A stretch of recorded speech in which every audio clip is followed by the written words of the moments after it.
ভাই half KG wheel powder দিন তো। और अभी तो रुको।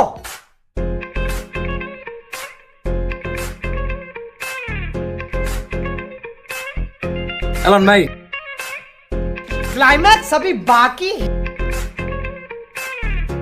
लेकिन ये साला कर क्या रहा है यहाँ पे? মামা ঘটনা তো একটা ঘটে গেছে। কি ঘটনা? আর এবার আমি দোকানে গেছি হুইল পাউডারটা আনতে, হ্যাঁ দোকানদারে দিছি আমি 50 টাকা, মামা হ্যাঁ আমার যে 200 টাকা ফেরত দিছে। তুই বেটারে কিছু কস নাই? না আমি কিছু কই নেম টাকা লয়া পড়ছি। বেটা তোর তো উচিত ছিল, বেটা তো মানে মনের ভুলে তারা দিয়ে দিচ্ছে। বেটার ব্যবসা লস হইব এমন করলে এটা তো ঠিক না। বেটা বেটার টাকাটা বেটার ফেরত দিবি না তুই? দেন কি করবো মামা? দেয়া আমার লগে लेकिन एक सेकंड। এই দোকান। হ্যাঁ ভাই একটু আগে আপনার থেকে হুইল পাউডারটা লইছিল, কিন্তু ওরা তো আপনি 200 টাকা ফেরত দিছেন, হয়তো আপনার ছিল 500 টাকার নোট। ও ভাই ভুল হয়ে গেছিল।